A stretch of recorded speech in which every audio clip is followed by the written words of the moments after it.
जय श्री माताजी. जय श्री माताजी. सर, हे तुम्हाला कांदा लागवड जी केली आपण हं, हं. सहज कृषी पद्धतीने, हं, हं, हं. तर हे आपल्याला कुठून म्हणजे आयडिया आली आणि कशा पद्धतीने आपण सुरुवात केली? ही आयडिया गेल्या खरं सांगायचं म्हणजे तर हे गेल्या 4 ते 5 वर्षापासून मी सहजयोग करत आहे. सहजयोग एक आध्यात्मिक मेडिटेशन आहे आणि दिव्य अनुभूती आहे. त्याच्या माध्यमातून मी रोज सकाळी ध्यान करतो, मीठ पाणी करतो.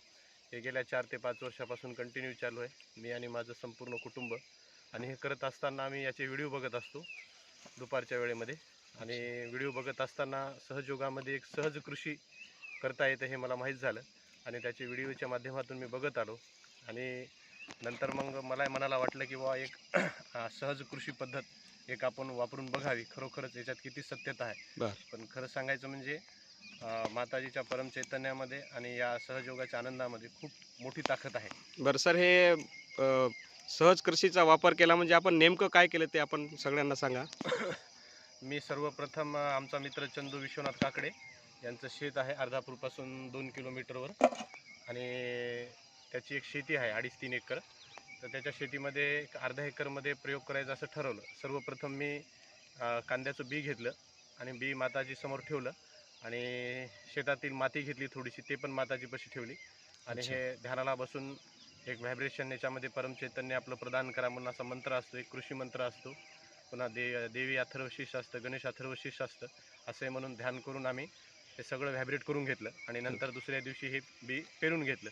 बी पेरल्यानंतरही आम्ही 4-8 दिवसाला, 15 दिवसाला, 20 दिवसाला हे परमचैतन्य जे पाणी असतं ते पाणी व्हायब्रेट करून शिंपायचं आणि चारी बाजूनं शिंपून वगैरे आणि या जमिनीला सुद्धा एक परमचैतन्य ध्यानसुद्धा व्हायब्रेशन करून घ्यायचं.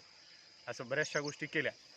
बरं सर, हे तुम्ही सहजयोग पद्धतीने शेती केली, याच्यामध्ये कुठल्या औषधाचा वापर वगैरे केला का तुम्ही? नाही, हां, एक वेळा औषध फवारलेलं आहे हं. आणि एक वेळा खत टाकलेलं आहे.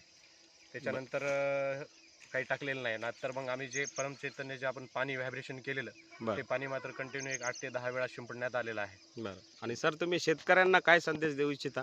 मी शेतकऱ्यांना एक संदेश देऊ इच्छित आहे की सहजयोगाच्या माध्यमातून आपल्याला सहज कृषी करता येते आणि सहज कृषी केल्यानं आणि या जमिनीमधून जे काही उत्पन्न निघेल ते परमचैतन्यासहित निघेल आणि हे परमचैतन्य सर्वांच्या पोटामध्ये जाईल. त्यामुळं संपूर्ण जग, संपूर्ण विश्व हे संतुलनात राहील संतुलन सहजयोगी बनेल. आणि संपूर्ण जग हे सहयोगी बनेल. बरं. त्यामुळं सहयोग पद्धतीनं शेती करणं अत्यंत चांगली गोष्ट आहे. बरोबर. धन्यवाद सर. जय श्री माताजी. आपण जय पाहू श्री शकता श्री गोपाळ गडगिळे यांनी सहज कृषीचा वापर करून कांद्याची लागवड केलेली आहे. आणि तुम्ही पाहू शकता हा कांदा की जवळपास 200 ग्रामचा एक कांदा आहे. आणि फक्त परमचैतन्याचा वापर करून आमचे सहयोगी मित्र गोपाळ गडगिळे यांनी या कांद्याची लागवड केलेली आहे. तरी तुम्ही पाहू शकता की परमचैतन्यामध्ये किती शक्ती असते.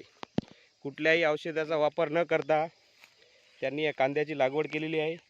आणि खरंच सहजयोग पद्धतीने जर आपण शेती केली तर त्याचा भरपूर आपल्याला फायदा होऊ शकतो, भरघोस उत्पन्न होऊ शकतो.